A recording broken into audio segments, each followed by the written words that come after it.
Assalamualaikum guys. So our today's topic is digestion and absorption of lipids. Dietary lipids mostly include tags, phospholipids and cholesterol ester. Most of them are tags, okay? About 90% are tags. Okay, now then they move to the stomach. We have two enzymes, lingual lipase and gastric lipase, okay? Now lingual lipase are basically the enzyme of mouth, and they are secreted at the back of the tongue, and gastric lipase is secreted from the gastric mucosa. They act on the tags, basically medium chain fatty acids that are present in milk. So they are of great importance for neonates that consume only milk for their primary source of calories. They are also important for people with pancreatic insufficiency, because those people do not have pancreatic enzyme and their medium chain fatty acids are digested by gastric lipase and lingual lipase. Now next we'll study the process of emulsification, okay? Emulsification basically occurs in duodenum, and it is the breakdown of fat globules in duodenum to provide large surface area for the enzymes to act, okay? Now emulsification occurs by means of two mechanisms, okay? First of all, bile salts. Bile salts, we use the detergent properties of bile salts, and they are basically amphipathic lipids that are made in liver and stored in gallbladder. They prevent the smaller particles from coagulating, and they stabilize the droplets. Next mechanism is mechanism for mechanical mixing due to peristalsis movements, okay? Now coming to the digestion in pancreas, okay? These are the reactions for the digestion in pancreas. First of all, we have tags. Tags are converted to 2-monoacyl glycerol in the presence of pancreatic lipase, and 2 fatty acids are released. Pancreatic lipase has a very important cofactor, colipase. Colipase basically binds to the lipase and anchor it to the lipid aqueous interface to restore its activity in the presence of inhibitory substances. Next, we have cholesterol ester that is converted to cholesterol in the presence of cholesterol esterase and release a fatty acid molecule. Now last is phospholipid phosphatidylcholine that is converted into glycerophosphoryl choline, okay? In the presence of phospholipase, and a molecule of fatty acid is released. Now the primary products of digestion, we have free fatty acids, monoacyl glycerol and cholesterol that are being absorbed. Next, now before going to absorption, we'll see the control of digestion, okay? Now when the stomach contents comes to the small intestine, we have dietary lipids like partially digested dietary lipids and proteins entering the duodenum and lower jejunum, and when they enter the duodenum and lower jejunum, they secrete the cholecystokinin, okay? It is secreted by the cells in the mucosa of lower duodenum and jejunum. This is very important, okay? Cholecystokinin, it has following functions. It stimulates the gallbladder to secrete bile salt, okay? It stimulates the gallbladder to release bile salts. It stimulates pancreas to secrete pancreatic enzymes, and its third function is that it decreases the gastric motility, slow release of gastric content into the stomach, into the small intestine, okay? Cholecystokinin's final function is to decrease the gastric motility for the slow release of gastric contents into small intestine. Now when the chyme comes to the small intestine, it is acidic, okay? It has low pH of chyme, okay? Now it has a low pH. Now in response to the low pH, secretin is released from the other endocrine cells, okay?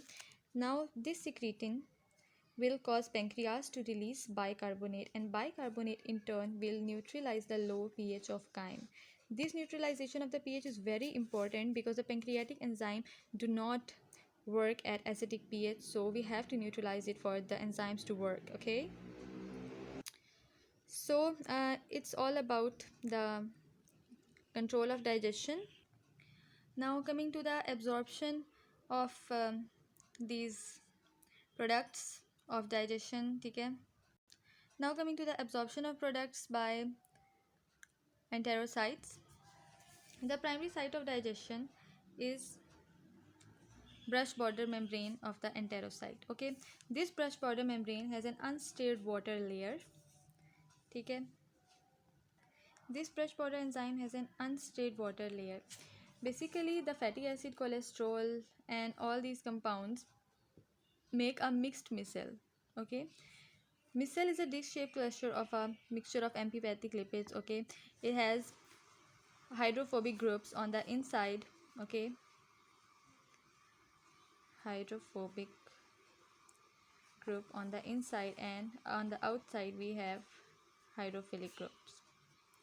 Now these hydrophilic groups, okay, on the surface of micelle facilitates the transport of hydrophobic lipids into the enterocyte and they get absorbed. Now after absorption,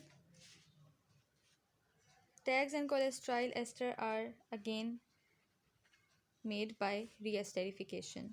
So basically they are reesterified. First of all, long chain fatty acids are converted to fatty acyl CoA, cholesterols are converted to cholesterol ester, and monoacyl glycerol is converted to tag. Now how they are converted, these reactions are explained right here. Okay, these are the reactions, okay, reesterification reactions in which long chain fatty acids are converted into fatty acyl coenzyme A, monoacyl glycerol is converted into tags. Okay, here we have fatty acyl CoA synthetase, here we have these two enzymes, and lysophospholipids are converted to phospholipids by acyl transferase, and cholesterol is converted to cholesterol ester by acyl CoA cholesterol transferase. Okay, now we see that in these reactions coenzyme A is going out and fatty acyl CoA are being incorporated. Okay, so now coming back here, okay, these reactions are written here. Now these tags and cholesterol esters must be packed as a particle of lipid droplets surrounded by a non-esterified cholesterol and a molecule of apoprotein B48 as shown. Okay, these particles are called chylomicron, okay, because the lipoprotein particles are released by exocytosis from enterocyte into lacteals. Okay, these chylomicrons are released into lacteals. These particles are basically present in the lymph, so the lymph is called chyle and these particles are called chylomicrons. Okay, they have tags and cholesterol ester, and on the outer side they have phospholipids and apoprotein B48 that basically comes from amino acids. Now these are how these will be used by the tissues, we'll see. Now the tags from the chylomicron will move to the capillary bed of the skeletal and cardiac muscle and adipose tissue. Here the tags are broken down to lipoprotein lipase fatty acids. Now the tags from the chylomicron will move to the capillary bed of the skeletal, cardiac muscles and adipose tissue. Here the tags are broken down into fatty acid and glycerol in the presence of an enzyme lipoprotein lipase. This lipoprotein lipase is secreted by the adipocyte and muscle cell and they are anchored to the luminal surface of the capillaries. Okay, now what's the fate of fatty acid and glycerol?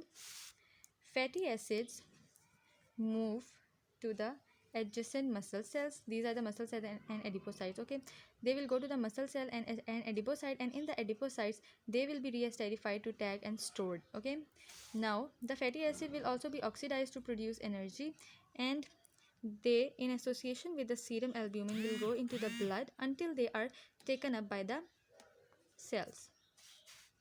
This is the fate of fatty acid. Now coming to the fate of glycerol. Glycerol will be taken up by the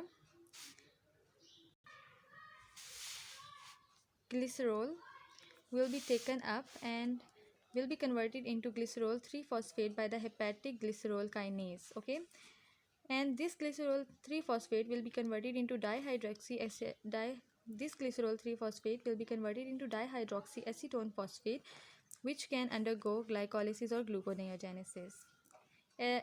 This glycerol 3-phosphate can also be used for tag synthesis. This glycerol 3-phosphate can also be used for the fat synthesis, basically tag synthesis. So this is all about digestion and absorption of